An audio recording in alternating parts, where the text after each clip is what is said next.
साहिब जी। एक ओंकार सतनाम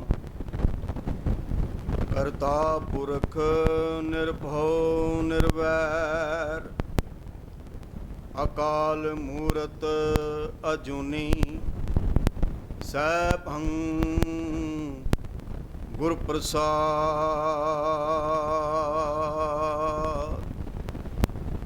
जुगो जुग अटल शब्द गुरु धन साहिब श्री गुरु ग्रंथ साहिब जी की पवित्र हजूरी च जुड़ बैठे सतसंगी जनों, फतेह दे नाल सांझ पाओ जी। वाहिगुरु जी का खालसा, वाहिगुरु जी की फतेह। आप सारिया संगतां नूं सिख धर्म के बाणी धन साहिब श्री गुरु नानक पातशाह जी के 550 साला प्रकाश शताब्दी के लख लख वधाई।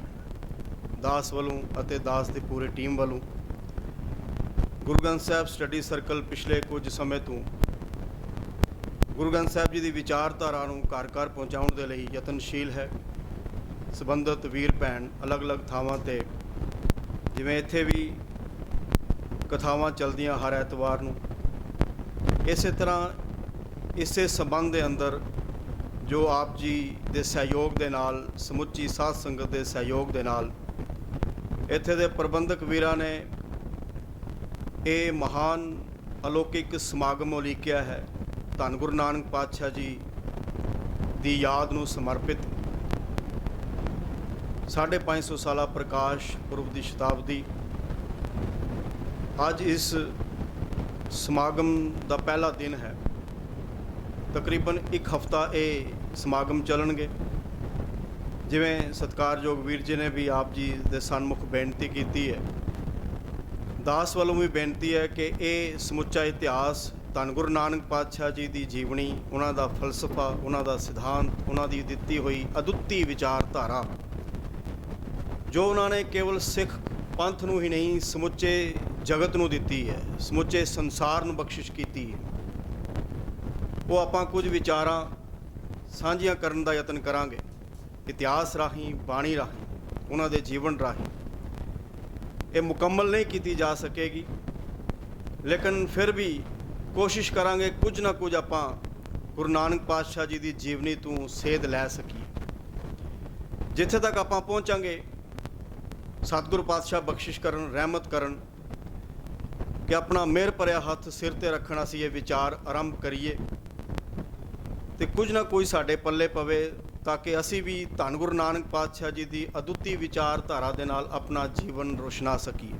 मकसद इस समागम का या जिथे भी ये समागम चल रहे हैं ये होना चाहिए। दास या जिहड़े भी वीर भैन इत्थे आउणगे उन्हां दा मकसद केवल बोलना नहीं, उन्होंने भी आप सुनना है, अपने जीवन दे विच ढालना है। तो आप जी का भी मकसद ये होना चाहिए कि इन्हां 7 दिनों के अंदर कुछ ना कुछ असी गुरु नानक पातशाह जी की विचारधारा नूं अपने जीवन का आधार बनाई। अज की आरंभता जिहड़ी विषय की है उस दे विच असी जिहड़े पक्ष लवांगे गुरु नानक पातशाह जी के समय, उन्हां दे आगमन तो पहला जो हालात संसार दे विच ने, विशेष करके भारत वर्ष के अंदर, फिर उन्हां दे आगमन तो बाद किस तरह के हालात ने, उन्हां दी शख्सियत कैसी है, उन्हां दे प्रकाश संबंधी कुछ विचारां करांगे तो कोशिश करांगे कि आपां उत्थे तक पहुँचीए जिथों उन्होंने संसार नूं तारन दा ये सफ़र आरंभ किया है। बाबा देखै ध्यान तार जलती सब पृथ्वी दिस्याई, बाजों गुरु गुबार है करदी सुनी लुकाई, बाबे भेख बनाया उदासी दी रीत चलाई। इत्थे तक आपां अज मुकम्मल करने की कोशिश करांगे।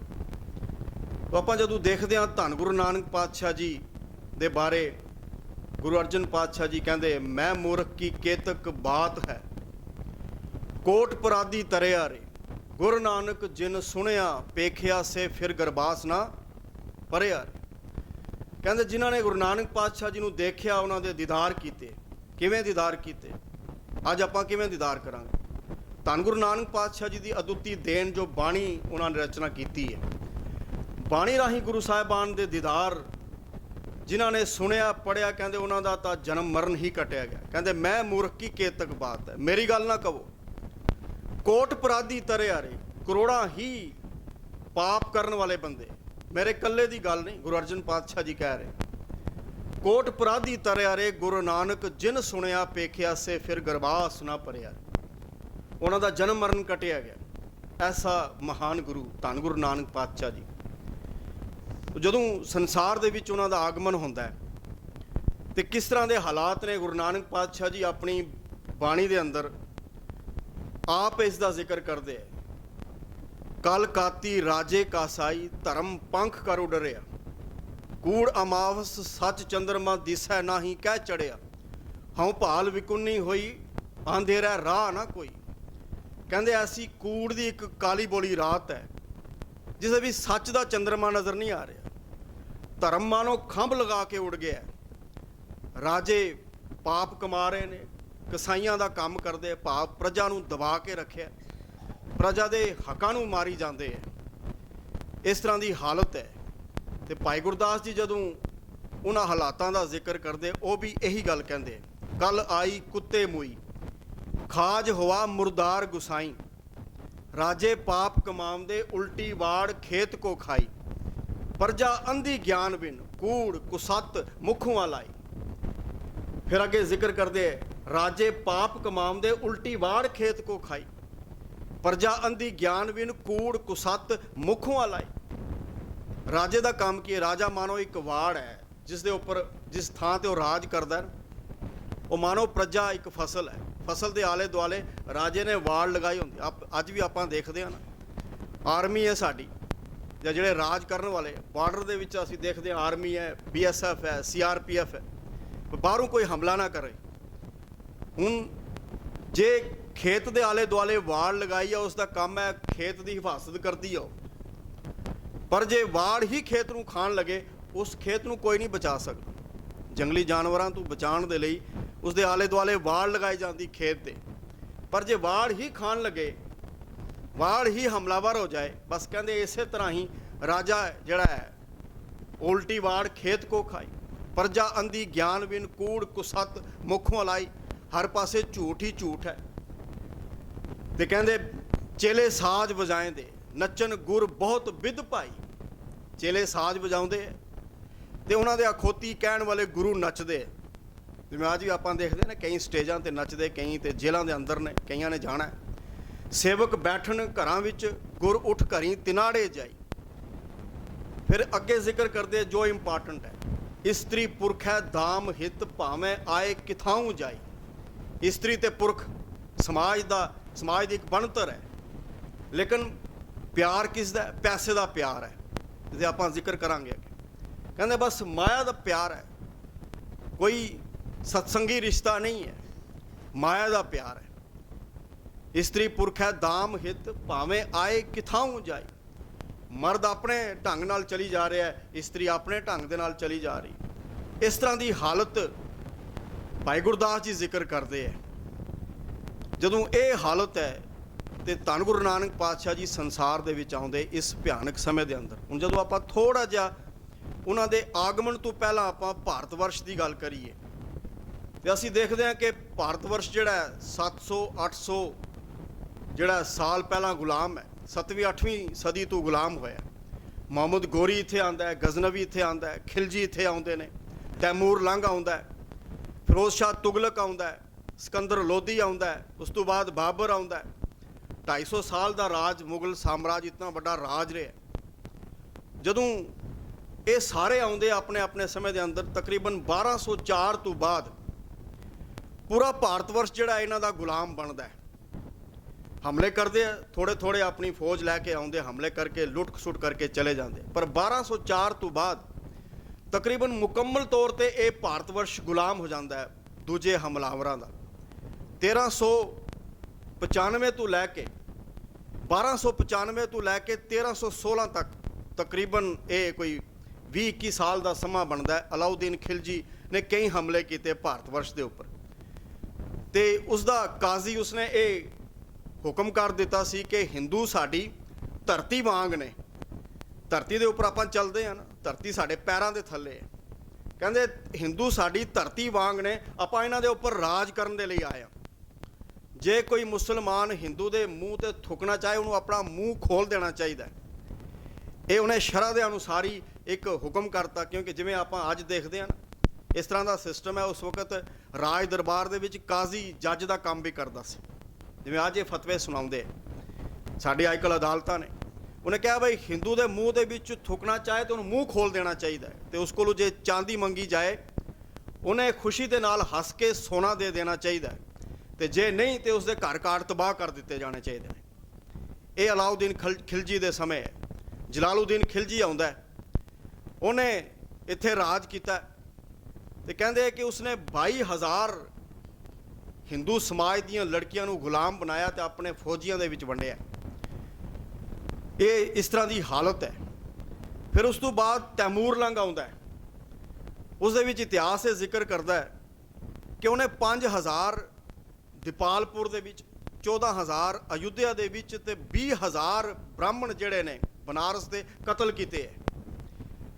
29,000 ਇਹਨਾਂ ਦੇ ਘਰ ਘਾਟ ਐਸੇ ਸਨ ਜਿਨ੍ਹਾਂ ਦੇ ਅੰਦਰ ਬੰਦੇ ਅੰਦਰ ਹੀ ਨੇ, ਪਰਿਵਾਰ ਅੰਦਰ ਹੀ ਹੈ, ਅਤੇ ਬਾਹਰੋਂ ਅੱਗ ਲਗਾ ਦਿੱਤੀ, ਸਾੜ ਕੇ ਸੁਆਹ ਕਰ ਦਿੱਤੇ, ਤਾਂ ਕਿ ਇੱਕ ਦਬਦਬਾ ਜਿਹੜਾ ਇਸ ਭਾਰਤ ਵਰਸ਼ ਦੇ ਉੱਪਰ ਕਾਇਮ ਕੀਤਾ ਜਾ ਸਕੇ।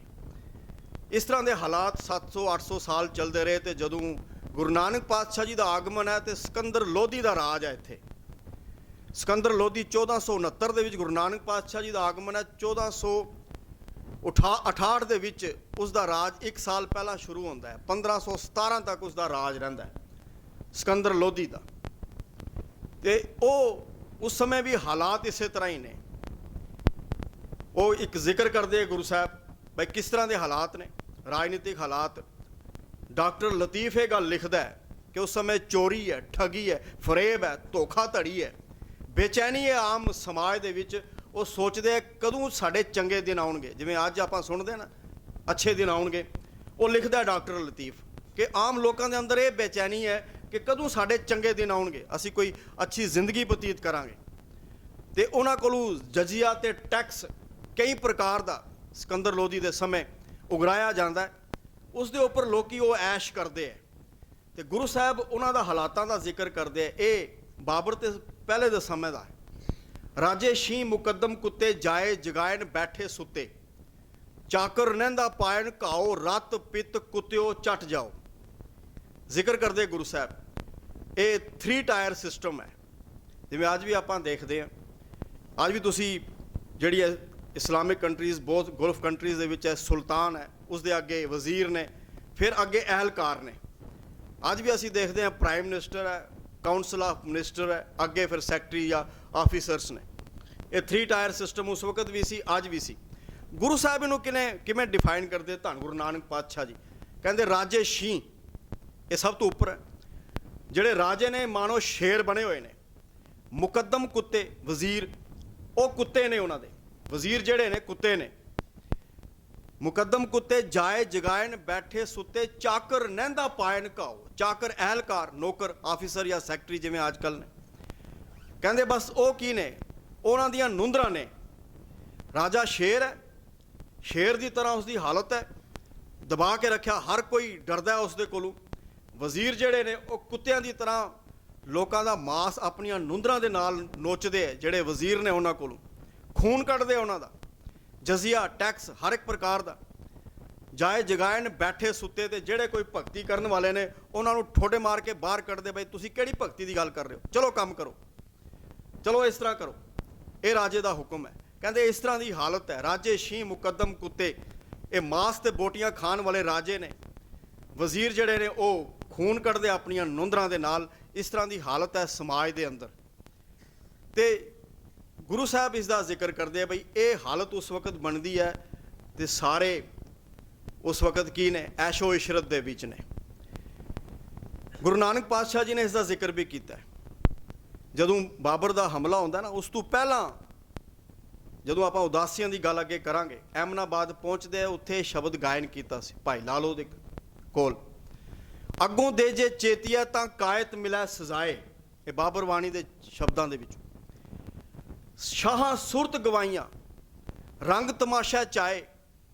ਕਹਿੰਦੇ ਜਿਹੜੇ ਇੱਥੇ ਦੇ ਰਾਜ ਕਰਨ ਵਾਲੇ ਨੇ, ਲੋਧੀ ਨੂੰ ਮੁਖਾਤਬ ਹੋ ਕੇ ਕਹਿੰਦੇ ਆ ਜਿਹੜੇ ਅਫਗਾਨੀ ਪਠਾਨੀ ਜਾਂ ਰਾਜਪੂਤ ਜਿਹੜੇ ਨੇ, ਕਹਿੰਦੇ ਉਹਨਾਂ ਨੇ ਕੀ ਕੀਤਾ, ਐਸ਼ੋ ਇਸ਼ਰਤ ਦੇ ਵਿੱਚ ਮਸਤ ਨੇ, ਸ਼ਾਹਾਂ ਸੁਰਤ ਗਵਾਈਆਂ, ਆਪਣੀ ਸੁਰਤ ਗਵਾਈ ਹੋਈ ਹੈ, ਮਸਤ ਨੇ ਆਪਣੇ ਖਾਣ ਪੀਣ ਪਹਿਨਣ ਦੇ ਵਿੱਚ, ਸ਼ਾਹਾਂ ਸੁਰਤ ਗਵਾਈਆਂ, ਰੰਗ ਤਮਾਸ਼ਾ ਚਾਏ, ਬਾਬਰ ਬਾਣੀ ਫਿਰ ਗਈ ਕੋਇਰ ਨਾ ਰੋਟੀ ਖਾਏ। ਕਹਿੰਦੇ ਜਦੋਂ ਬਾਬਰ ਨੇ ਹਮਲਾ ਕੀਤਾ, ਆਮ ਆਦਮੀ ਤਾਂ ਗੱਲ ਛੱਡੋ, ਜਿਹੜੇ ਇਹਨਾਂ ਦੇ ਰਾਜਕੁਮਾਰ ਮਹਿਲਾਂ ਦੇ ਵਿੱਚ ਰਹਿਣ ਵਾਲੇ, ਕਹਿੰਦੇ ਉਹਨਾਂ ਨੂੰ ਵੀ ਰੋਟੀ ਨਸੀਬ ਨਹੀਂ ਹੋਈ। ਇਸ ਤਰ੍ਹਾਂ ਦੀ ਹਾਲਤ ਹੈ। ਹੁਣ ਸਿਕੰਦਰ ਲੋਧੀ ਦਾ ਇੱਕ ਵਫਾਦਾਰ ਹੈ ਦੌਲਤ ਖਾਨ, ਨਵਾਬ ਦੌਲਤ ਖਾਨ, ਜਿਸ ਦਾ ਜ਼ਿਕਰ ਅੱਗੇ ਆਏਗਾ, ਸੁਲਤਾਨਪੁਰ ਦੇ ਵਿੱਚ। ਉਹਨੂੰ ਪੰਜਾਬ ਦਾ ਗਵਰਨਰ ਸਿਕੰਦਰ ਲੋਧੀ ਨੇ ਬਣਾਇਆ, ਬੜਾ ਵਫਾਦਾਰ ਸੀ ਉਸਦਾ। ਸਿਕੰਦਰ ਦੇ ਲੋਧੀ ਦੇ ਸਮੇਂ ਤੱਕ ਉਹ ਠੀਕ ਰਹਿੰਦਾ ਹੈ, ਲੇਕਿਨ ਉਸ ਤੋਂ ਬਾਅਦ ਜਦੋਂ ਇਬਰਾਹਿਮ ਲੋਧੀ ਦਾ ਰਾਜ ਹੁੰਦਾ ਹੈ 1517 ਤੋਂ ਬਾਅਦ, ਤੇ ਇਹਨੇ ਜਿਹੜਾ ਦੌਲਤ ਖਾਨ, ਨਵਾਬ ਦੌਲਤ ਖਾਨ ਹੈ, ਗੁਰੂ ਨਾਨਕ ਪਾਤਸ਼ਾਹ ਜੀ ਦੇ ਨਾਲ ਬੜੀ ਨਿਕਟਵਰਤਾ, ਜਿਹੜੀ ਨੇੜਤਾ ਇਸ ਦੀ ਬਣੀ ਹੈ ਬਾਅਦ ਦੇ ਵੀ, ਸੁਲਤਾਨਪੁਰ ਵਿਖੇ ਜਦੋਂ ਗੁਰੂ ਸਾਹਿਬ ਠਹਿਰਦੇ ਆ। ਇਹਨੇ ਕੀ ਕੀਤਾ, ਚਾਲ ਚੱਲਣੀ ਸ਼ੁਰੂ ਕੀਤੀ, ਬਈ ਮੇਰਾ ਰਾਜ ਕਿਉਂ ਨਾ ਹੋਵੇ। ਇਹਨੇ ਇਬਰਾਹਿਮ ਲੋਧੀ ਨੂੰ ਢਾਉਣ ਦੀ ਕੋਸ਼ਿਸ਼ ਕੀਤੀ। ਇਹਨੇ ਸੋਚਿਆ ਭਾਈ ਮੈਂ ਤੇ ਮੁਕਾਬਲਾ ਇਸ ਦੇ ਨਾਲ ਕਰ ਨਹੀਂ ਸਕਾਂਗਾ, ਕੋਈ ਐਸੀ ਸ਼ਕਤੀਸ਼ਾਲੀ ਐਸਾ ਰਾਜਾ ਆਏ, ਬਾਹਰੋਂ ਹਮਲਾਵਰ ਆਏ, ਇਹਨੂੰ ਦਬਾਵਾਂ ਤੇ ਰਾਜ ਮੇਰੇ ਕੋਲ ਆ ਜਾਏਗਾ, ਤੇ ਉਹਨੂੰ ਪੈਸੇ ਕੁਝ ਮੈਂ ਦਿਆਂਗਾ, ਕੁਝ ਇੱਥੋਂ ਲੁੱਟ ਖਸੁੱਟ ਕਰਕੇ ਚਲਾ ਜਾਏਗਾ। ਉਹਨੇ ਬਾਬਰ ਨੂੰ ਇਨਵਾਈਟ ਕੀਤਾ, ਨਵਾਬ ਦੌਲਤ ਖਾਨ ਨੇ, ਭਾਈ ਇਬਰਾਹਿਮ ਲੋਧੀ ਦੇ ਉੱਪਰ ਤੂੰ ਹਮਲਾ ਕਰ। ਬਾਬਰ ਆਇਆ, ਬਾਬਰ ਨੇ ਹਮਲਾ ਕੀਤਾ, ਲੇਕਿਨ ਜੋ ਇਸ ਦੀ ਇੰਟੈਂਸ਼ਨ ਸੀ ਕਿ ਬਾਬਰ ਕੁਝ ਲੁੱਟ ਖਸੁੱਟ ਕਰਕੇ ਚਲਾ ਜਾਏਗਾ, ਕੁਝ ਪੈਸੇ ਮੈਂ ਉਹਨੂੰ ਦਿਆਂਗਾ, ਰਾਜ ਮੇਰੇ ਕੋਲ ਆ ਜਾਣਾ ਹੈ, ਹੋਇਆ ਇਸ ਤੋਂ ਉਲਟ। ਉਹਨੇ ਆ ਕੇ ਇਹਨੂੰ ਵੀ ਦਬਾ ਲਿਆ। ਇਬਰਾਹਿਮ ਲੋਧੀ ਇਹਨਾਂ ਲੋਧੀਆਂ ਦਾ ਬਿਲਕੁਲ ਸਫਾਇਆ ਕਰ ਦਿੱਤਾ ਤੇ ਆਪਣਾ ਰਾਜ ਕਾਇਮ ਕੀਤਾ। ਉੱਥੋਂ ਦੁਰਦਸ਼ਾ ਸ਼ੁਰੂ ਹੁੰਦੀ ਹੈ। ਸਿਕੰਦਰ ਲੋਧੀ ਦੇ ਟਾਈਮ ਵੀ ਇਸ ਤਰ੍ਹਾਂ ਦੀ ਹਾਲਤ ਸੀ, ਜਿਹੜੀ ਗੱਲ ਕੀਤੀ ਰਾਜੇਸ਼ੀ ਮੁਕੱਦਮ ਕੁੱਤੇ। ਤੇ ਜਦੋਂ ਬਾਬਰ ਇਸ ਦੀ ਇਨਵੀਟੇਸ਼ਨ ਤੇ ਆਉਂਦਾ ਹੈ ਇੱਥੇ ਹਮਲਾ ਕਰਨ ਵਾਸਤੇ, ਇਹਨਾਂ ਦੀ ਦੁਰਦਸ਼ਾ ਹੋਰ ਬੱਤਰ ਹੋਣਾ ਸ਼ੁਰੂ ਹੋ ਜਾਂਦੀ ਹੈ। ਤੇ ਉਹਨੇ ਆ ਕੇ ਕੀ ਕੀਤਾ, ਇੱਥੇ ਪੂਰੀ ਤਰ੍ਹਾਂ ਆਪਣਾ ਗਲਬਾ ਜਮਾ ਲਿਆ ਇਹਨਾਂ ਦੇ ਉੱਪਰ, ਤਲਵਾਰ ਦੇ ਜ਼ੋਰ ਦੇ ਉੱਪਰ ਦਬਾਉਣਾ ਸ਼ੁਰੂ ਕੀਤਾ। ਔਰ ਪੂਰਾ ਤਕਰੀਬਨ 250 ਸਾਲ ਤੋਂ ਵੱਧ ਸਮਾਂ ਜਿਹੜਾ ਹੈ ਮੁਗਲ ਸਾਮਰਾਜ ਇੱਥੇ ਕਾਇਮ ਰਹਿੰਦਾ। 239 ਸਾਲ ਦਾ ਸਮਾਂ ਤਾਂ ਗੁਰੂ ਨਾਨਕ ਪਾਤਸ਼ਾਹ ਜੀ ਤੋਂ ਲੈ ਕੇ ਗੁਰੂ ਗੋਬਿੰਦ ਸਿੰਘ ਪਾਤਸ਼ਾਹ ਜੀ ਦੇ ਜੀਵਨ ਕਾਲ ਤੱਕ ਤਕਰੀਬਨ ਬਣਦਾ। ਉਸ ਤੋਂ ਬਾਅਦ ਵੀ ਤਕਰੀਬਨ 250 ਸਾਲ ਤੋਂ ਬਾਅਦ ਫਿਰ ਇਹ ਬੜਾ ਵੱਡਾ ਮੁਗਲ ਸਾਮਰਾਜ ਕਾਇਮ ਰਹਿੰਦਾ। ਇਸੇ ਲਈ ਆਪਾਂ ਕਈ ਵਾਰੀ ਬਾਬਰ ਕਿਆਂ ਤੇ ਬਾਬੇ ਕਿਆਂ ਦੀਆਂ ਗੱਲਾਂ ਕਰਦੇ ਹਾਂ। ਇੱਕ ਪਾਸੇ ਬਾਬਾ, ਇੱਕ ਪਾਸੇ ਬਾਬਰ ਹੈ, ਬਸ ਇਹ ਟੱਕਰ ਇੱਥੋਂ ਹੀ ਸ਼ੁਰੂ ਹੁੰਦੀ ਹੈ। ਉਸ ਸਮੇਂ ਉਹਨਾਂ ਨੇ ਆ ਕੇ ਇੱਥੇ ਦਬਾਉਣਾ ਸ਼ੁਰੂ ਕੀਤਾ ਇੱਥੇ ਦੇ ਸਮਾਜ ਨੂੰ। ਤੇ ਕਿਸ ਤਰ੍ਹਾਂ ਦੀ ਰਾਜਨੀਤਿਕ ਹਾਲਤ ਹੈ, ਗੁਰੂ ਸਾਹਿਬ ਕਹਿੰਦੇ ਹੈ, ਉਹਨੇ ਆ ਕੇ ਪਹਿਲੇ ਇਹ ਕਿਹਾ ਬਈ ਤੁਸੀਂ ਆਪਣੀ ਬੋਲੀ ਬੰਦ ਕਰੋ, ਘਰ ਘਰ ਮੀਆਂ ਸਭਨਾ ਜੀਆਂ ਬੋਲੀ ਅਬਰ ਤੁਮਾਰੀ। ਤੁਹਾਡੀਆਂ ਬੀਬੀਆਂ ਤੁਹਾਨੂੰ ਮੀਆਂ ਜੀ ਕਹਿ ਕੇ ਆਖਣਗੀਆਂ, ਤੁਹਾਨੂੰ ਮੀਆਂ ਜੀ ਕਹਿਣਗੀਆਂ। ਉਹ ਘਰ ਦੇ ਵਿੱਚ ਮੁਸਲਮਾਨ ਲੋਕੀ ਆਪਣੇ ਹਸਬੈਂਡ ਨੂੰ ਬੀਬੀ ਜਿਹੜੀ ਹੈ ਮੀਆਂ ਜੀ ਕਹਿੰਦੀ ਹੈ। ਕਹਿਣ ਲੱਗੇ ਤੁਹਾਡੀਆਂ ਬੀਬੀਆਂ ਵੀ ਇਸੇ ਤਰ੍ਹਾਂ ਹੀ ਕਹਿਣਗੀਆਂ। ਅੱਜ ਦੁਖਾਂਤ ਹੈ ਸਾਡਾ ਕਿ ਅਸੀਂ ਆਪਣੇ ਘਰਾਂ ਦੇ ਵਿੱਚ ਪੰਜਾਬੀ ਨਹੀਂ ਬੋਲਦੇ, ਹਿੰਦੀ ਬੋਲਣਾ ਆਪਾਂ ਆਪ ਸ਼ੁਰੂ ਕੀਤਾ ਹੋਇਆ। ਤੇ ਗੁਰੂ ਨਾਨਕ ਪਾਤਸ਼ਾਹ ਜੀ ਨੇ ਕਿਉਂ ਇਹ ਬਾਣੀ ਦੀ ਰਚਨਾ ਜਿਹੜੀ ਆਸਾ ਕੀ ਵਾਰ ਦੇ ਅੰਦਰ ਕੀਤੀ ਹੈ ਕਿ ਆਪਾਂ ਕੇਵਲ ਪੜ੍ਹ ਕੇ ਚਲੇ ਜਾਈਏ? ਇਸ ਲਈ ਕੀਤੀ ਕਿ ਬੜਾ ਖਤਰਾ ਹੈ ਜਦੋਂ ਕੋਈ ਆਪਣੀ ਜ਼ੁਬਾਨ ਛੱਡ ਦਿੰਦਾ, ਸਮਝੋ ਮਾਨਸਿਕ ਗੁਲਾਮੀ ਦੇ ਉਹ ਬਿਲਕੁਲ ਦਹਲੀਜ਼ ਤੇ ਹੈ, ਦਸਤਕ ਦੇ ਰਿਹਾ। ਉਹ ਸਮਾਜ ਜ਼ਿਆਦਾ ਦੇਰ ਤੱਕ ਟਿਕੇਗਾ ਨਹੀਂ। ਸਰੂਪ ਕਰਕੇ ਟਿਕੇ ਰਹੋ, ਸਿਧਾਂਤ ਨਹੀਂ ਹੋਏਗਾ, ਕੋਈ ਪਛਾਣ ਨਹੀਂ ਹੋਏਗੀ, ਅੰਦਰ ਅਣਖ ਨਹੀਂ ਹੋਏਗੀ, ਗੈਰਤ ਨਹੀਂ ਹੋਏਗੀ, ਸਵੈਮਾਨ ਨਹੀਂ ਹੋਏਗਾ। ਇਸੇ ਲਈ ਗੁਰੂ ਸਾਹਿਬਾਨ ਨੇ ਬਾਣੀ ਦੇ ਅੰਦਰ ਚੀਜ਼ਾਂ ਭਰ ਦਿੱਤੀਆਂ। ਫਿਰ ਉਹਨਾਂ ਨੇ ਕਿਹਾ ਭਾਈ ਤੁਸੀਂ ਕੱਪੜੇ ਸਾਡੇ ਅਨੁਸਾਰ ਹੀ ਪਹਿਨਨੇ ਹੈ।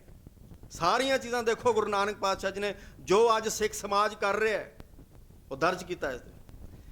ਗੁਰੂ ਸਾਹਿਬ ਕਹਿੰਦੇ ਨੇ ਨੀਲ ਬਸਤਰ ਪੈਰ ਹੋਵੇ ਪ੍ਰਵਾਨ, ਮਲੇਛ ਧਾਨ ਲੈ ਪੂਜੇ ਪੁਰਾਣ। ਕੀ ਹੈ? ਉਹਨਾਂ ਨੇ ਕਹਿ ਦਿੱਤਾ ਭਾਈ ਸਾਡੇ ਦਰਬਾਰ ਦੇ ਵਿੱਚ ਚਿੱਟੇ ਧੋਤੀਆਂ ਪਹਿਨਦੇ ਸਨ। ਤੇ ਕਿਉਂਕਿ ਰਾਜ ਦਰਬਾਰ ਜਦੋਂ ਲੱਗਦਾ ਸੀ ਤੇ ਕਾਜ਼ੀ ਵੀ ਉੱਥੇ ਬੈਠਦਾ ਸੀ ਰਾਜ ਦਰਬਾਰ ਦੇ ਵਿੱਚ ਆਪਣੀ ਫਰਿਆਦ ਲੈ ਕੇ, ਜਿਵੇਂ ਅੱਜ ਅਸੀਂ ਅਦਾਲਤਾਂ ਵਿੱਚ ਜਾਂਦੇ ਹਾਂ। ਰਾਜ ਦਰਬਾਰ ਦੇ ਵਿੱਚ ਪੇਸ਼ ਹੋਣਾ ਤੇ ਨੀਲੇ ਕੱਪੜੇ ਪਹਿਨ ਕੇ ਆਓ, ਨੀਲੇ ਕੱਪੜੇ। ਅੱਜ ਅਸੀਂ ਗੁਰਦੁਆਰਾ ਸਾਹਿਬਾਨ ਜਦੋਂ ਆਨੰਦ ਕਾਰਜ ਕਰਦੇ ਹਾਂ ਨਾ, ਇਹ ਗੁਰੂ ਗ੍ਰੰਥ ਸਾਹਿਬ ਜੀ ਦੇ ਆਲੇ ਦੁਆਲੇ ਜਦੋਂ ਆਪਾਂ 4 ਲਾਵਾਂ ਲੈਂਦੇ ਹਾਂ ਤੇ ਦੇਖਿਓ ਆਪਣਾ ਮਾਤਾਵਾਂ ਭੈਣਾਂ ਤੇ ਬੱਚੀਆਂ ਦਾ ਡਰੈਸ, ਭੈਣਾਂ ਦਾ ਡਰੈਸ ਦੇਖਿਓ, ਉਹ ਸਿੱਖਾਂ ਦਾ ਡਰੈਸ ਨਹੀਂ ਹੈ। ਆਪਾਂ ਲਹਿੰਗੇ ਤੇ ਚੋਲੀਆਂ ਪਾ ਕੇ ਆਉਂਦੇ ਹਾਂ ਤੇ 3-3 4-4 ਬੀਬੀਆਂ ਉਸ ਭੈਣ ਨੂੰ ਜਿਸ ਦਾ ਆਨੰਦ ਕਾਰਜ ਹੈ ਉਹਨੂੰ ਪਕੜ ਕੇ ਨਾਲ ਲਿਆਂਦੀਆਂ। ਕਿਉਂਕਿ ਆਪਣਾ ਲਹਿੰਗਾ ਨਹੀਂ ਸੰਭਾਲ ਸਕਦੀ। ਤੇ ਜੇ ਉੱਥੇ ਕਿਧਰੇ ਅਟੈਕ ਹੋ ਜਾਏ ਤੇ ਕਿੱਥੇ ਜਾਵਾਂਗੇ ਆਪਾਂ? 1984 ਦੇ ਵਿੱਚ ਹੋਇਆ ਨਹੀਂ, ਇਸੇ ਤਰ੍ਹਾਂ ਹੀ ਹਾਲਤ ਹੋਈ ਸਾਡੀ। ਗੁਰੂ ਸਾਹਿਬ ਕਹਿੰਦੇ ਨੀਲ ਬਸਤਰ ਪੈਰ ਹੋਵੇ ਪ੍ਰਵਾਨ, ਮਲੇਛ ਧਾਨ ਲੈ ਪੂਜੇ ਪੁਰਾਣ। ਕਹਿਣ ਲੱਗੇ ਤੁਸੀਂ ਖਾਣਾ ਵੀ ਸਾਡੇ ਅਨੁਸਾਰ ਹੀ ਖਾਓਗੇ, ਕੁੱਠਾ ਖਾਓਗੇ। ਅਭਾਗਿਆ ਕਾ ਕੁੱਠਾ ਬੱਕਰਾ ਖਾਣਾ, ਚੌਕੇ ਉੱਪਰ ਕਿਸੈ ਨਾ ਜਾਣਾ। ਇਸ ਤਰ੍ਹਾਂ ਦੀ ਹਾਲਤ ਬਣ ਚੁੱਕੀ। ਪੂਰਾ ਮਾਨਸਿਕ ਗੁਲਾਮੀ ਜਿਹੜੀ ਹੈ ਇਹਨਾਂ ਨੇ ਸਹੇੜ ਲਈ। ਇਹਨਾਂ ਦਾ ਖਾਣਾ ਪੀਣਾ ਪਹਿਨਣਾ ਸਭ ਉਹਨਾਂ ਦੇ ਅਧੀਨ ਹੋ ਗਿਆ। ਇਸੇ ਤਰ੍ਹਾਂ ਕਹਿੰਦੇ ਬਈ ਉਹ ਜਦੋਂ ਦੇਖਦੇ ਹੁਣ ਸਮਾਜ ਬਣਦਾ, ਸਮਾਜ ਦੇ ਵਿੱਚ ਇੱਕ ਨਿਆਂ ਪ੍ਰਣਾਲੀ ਹੈ ਤੇ ਨਿਆਂ ਪ੍ਰਣਾਲੀ ਦੇ ਵਿੱਚ ਕਾਜ਼ੀ ਬੈਠਾ ਹੋਇਆ ਹੈ। ਕਾਜ਼ੀ ਹੋਏ ਕੈ ਬਹਿ ਨਿਆਏ, ਫੇਰੇ ਤਸਬੀਹ ਕਰੇ ਖੁਦਾਏ। ਵੱਡੀ ਲੈ ਕੇ ਹੱਕ ਗਵਾਏ, ਜੇ ਕੋ ਪੁੱਛੇ ਤਾਂ ਪੜ੍ਹ ਸੁਣਾਏ। ਰਾਜ ਦਰਬਾਰ ਦੇ ਵਿੱਚ ਵੀ ਇਨਸਾਫ ਕਿਸੇ ਕੋਲ ਨਹੀਂ। ਜਿਵੇਂ ਅੱਜ ਸਾਨੂੰ ਇਨਸਾਫ ਕੋਈ ਨਹੀਂ ਮਿਲ ਰਿਹਾ। ਸਾਡੇ ਨੌਜਵਾਨ 30-30 ਸਾਲਾਂ ਤੋਂ ਅੰਦਰ ਨੇ, ਜਿਨ੍ਹਾਂ ਨੇ ਆਪਣੀ ਸਜ਼ਾਵਾਂ ਕੱਟੀਆਂ ਹੋਈਆਂ ਲੇਕਿਨ ਅੰਦਰ ਨੇ। ਉੱਥੇ ਵੀ ਬਸ ਉਹ ਝੂਠ ਨੂੰ ਸੱਚ ਤੇ ਸੱਚ ਨੂੰ ਝੂਠ ਦੇ ਵਿੱਚ ਸ਼ਰ੍ਹਾ ਸੁਣਾ ਕੇ ਤੇ ਪੜ੍ਹ ਕੇ ਸੁਣਾ ਦਿੰਦਾ ਸੀ ਤੇ ਉਸੇ ਅਨੁਸਾਰ ਹੀ ਸਜ਼ਾ ਮਿਲਦੀ ਸੀ। ਹੁਣ ਛੋਟੇ 7 ਸੇ 9 ਸਾਲ ਦੇ ਜਿਹੜੇ ਨੇ ਉਹ ਮਹਾਨ ਯੋਧੇ, ਉਹਨਾਂ ਦੀ ਕਿਹੜੀ ਹੈ? ਦੱਸੋ ਕੀ ਉਹਨਾਂ ਦੀ ਖਤਾ ਹੈ ਕਿ ਉਹਨਾਂ ਨੀਹਾਂ ਦੇ ਵਿੱਚ ਚਿਣਨ ਦੀ ਸ਼ਰ੍ਹਾ ਇਹ ਕਹਿੰਦੀ ਹੈ ਬਈ ਇਹਨਾਂ ਨੂੰ ਜ਼ਿੰਦਾ ਨੀਹਾਂ ਦੇ ਵਿੱਚ ਚਿਣਵਾ ਦਿਓ। ਕਾਜ਼ੀ ਕਹਿ ਰਿਹਾ ਜਿਹੜਾ ਮਾਲਾ ਵੀ ਫੇਰਦਾ ਹੈ, ਤਸਬੀਹ ਫੇਰੀ ਜਾਂਦਾ ਹੈ, ਹੱਜ ਤੇ ਵੀ ਜਾਂਦਾ ਹੈ, 5 ਵਕਤੀ ਨਮਾਜ਼ ਵੀ ਪੜ੍ਹਦਾ ਹੈ, ਇਹ ਕੰਮ ਉਹਨਾਂ ਦਾ। ਅੱਜ ਸਾਡੇ ਜੱਜ ਕਰਦੇ ਆ, ਹਲਫ ਲੈਂਦੇ ਆ ਨਾ, ਓਥ ਲੈਂਦੇ ਆ ਕਿ without ill will or favour ਅਸੀਂ ਇਹ ਕੰਮ ਕਰਾਂਗੇ। ਜਦੋਂ ਕੁਰਸੀ ਤੇ ਬੈਠਦੇ ਆ ਪਹਿਲੇ ਓਥ ਹੁੰਦੀ ਹੈ ਤੇ ਲੇਕਿਨ ਕੀ ਹੈ? ਸਿੱਖਾਂ ਵਾਸਤੇ ਕਾਨੂੰਨ ਵੱਖਰਾ ਹੈ, ਮੁਸਲਮਾਨਾਂ ਵਾਸਤੇ ਵੱਖਰਾ ਹੈ, ਬਹੁ ਗਿਣਤੀ ਸਮਾਜ ਵਾਸਤੇ ਵੱਖਰਾ ਹੈ। ਕਾਨੂੰਨ ਇੱਕੋ ਹੀ ਹੈ, ਉਸਦੀ ਇੰਪਲੀਮੈਂਟੇਸ਼ਨ ਵੱਖਰੀ ਹੈ, ਉਹਨੂੰ ਕਿਵੇਂ ਲਾਗੂ ਕਰਨਾ ਇਹ ਚੀਜ਼ ਵੱਖਰੀ ਹੈ। ਤਾਂ ਗੁਰੂ ਸਾਹਿਬ ਮਿਸਾਲ ਦਿੰਦੇ ਬਈ ਕਿਸ ਤਰ੍ਹਾਂ ਦਾ ਖਾਣਾ ਪੀਣਾ ਪਹਿਨਣਾ ਸਭ ਕੁਝ ਗੁਲਾਮ ਹੋ ਗਿਆ। ਇਹ ਹਾਲਤ ਬਣੀ ਹੈ। ਇਸੇ ਤਰ੍ਹਾਂ ਸਮਾਜਿਕ ਤਲ ਤੇ ਕਹਿੰਦੇ ਬਈ ਸਮਾਜ ਦੇ ਵਿੱਚ ਕੀ ਹਾਲਤ ਹੈ। ਜਦੋਂ ਦੇਖਦੇ ਆ ਬਈ ਇਸਲਾਮ ਸਮਾਜ ਦੇ ਵਿੱਚ ਉਹਨਾਂ ਦੇ ਵੀ 4 ਫਿਰਕੇ ਨੇ, ਸ਼ੀਏ, ਸੁੰਨੀ, ਇਮਾਮੀ ਤੇ ਰਾਫਜ਼ੀ, ਇਮਾਮ ਸਾਫੀ। ਇਹ 4 ਫਿਰਕੇ ਉਹਨਾਂ ਦੇ ਨੇ। ਉਹ ਆਪਸ ਦੇ ਵਿੱਚ ਵੀ ਲੜਦੇ ਆ ਤੇ ਇਧਰੋਂ ਜਿਹੜਾ ਭਾਰਤ ਵਰਸ਼ ਦੇ ਅੰਦਰ ਸਮਾਜ ਹੈ, ਇੱਕ ਤੇ ਉਹਨਾਂ ਦਾ ਗੁਲਾਮ ਹੈ, ਇੱਕ ਬ੍ਰਾਹਮਣ ਦਾ ਵੀ ਗੁਲਾਮ ਹੈ, ਕਿਉਂਕਿ ਇਸਨੇ ਵੀ ਵਰਨ ਵੰਡ ਕੀਤੀ ਤੇ 4 ਜਾਤੀ ਬ੍ਰਾਹਮਣ, ਖੱਤਰੀ ਹੈ, ਵੈਸ਼ ਹੈ ਤੇ ਸ਼ੂਦਰ ਹੈ। ਇਹ ਸਮਾਜ ਉਹਨਾਂ ਦਾ ਗੁਲਾਮ ਵੀ ਹੈ ਲੇਕਿਨ ਆਪਣੇ ਆਪ ਦੇ ਵਿੱਚ ਬ੍ਰਾਹਮਣ ਦਾ ਗੁਲਾਮ ਵੀ ਹੈ। ਦੋਵਾਂ ਤਰਫੋਂ ਦਬਿਆ ਹੋਇਆ। ਇਸ ਤਰ੍ਹਾਂ ਦੀ ਹਾਲਤ ਹੈ ਤੇ ਭਾਈ ਗੁਰਦਾਸ ਜੀ ਇਸ ਦਾ ਜ਼ਿਕਰ ਕਰਦੇ ਆ। 4 ਵਰਨ 4 ਮਜ਼ਹਬ ਹਾਂ, ਜਗ ਵਿੱਚ ਹਿੰਦੂ ਮੁਸਲਮਾਨੇ, ਖੁਦੀ ਬਖੀਲੀ ਤਕਬਰੀ, ਖਿੰਚੋ ਤਾਣ ਕਰੇਣ ਧਿੰਗਾਣੇ। ਉਹ ਕਹਿੰਦੇ ਬਈ ਇਸ ਤਰ੍ਹਾਂ ਹੋਣਾ ਚਾਹੀਦਾ। ਕੀ ਹੋਣਾ ਚਾਹੀਦਾ? ਗੰਗ ਬਨਾਰਸ ਹਿੰਦੂਆਂ, ਮੱਕਾ ਕਾਬਾ ਮੁਸਲਮਾਨ ਹੈ। ਉਹ ਕਹਿੰਦੇ ਬਈ ਸਾਡੇ ਮੱਕਾ ਕਾਬੇ ਵਰਗਾ ਕਿਹੜਾ ਤੀਰਥ ਹੈ? ਉਹ ਕੋਈ ਤੀਰਥ ਨਹੀਂ, ਉਸਦਾ ਮੁਕਾਬਲਾ ਕੋਈ ਨਹੀਂ ਕਰ ਸਕਦਾ। ਕਹਿੰਦੇ ਸਾਡੇ ਤੇ ਗੰਗਾ ਤੇ ਬਨਾਰਸ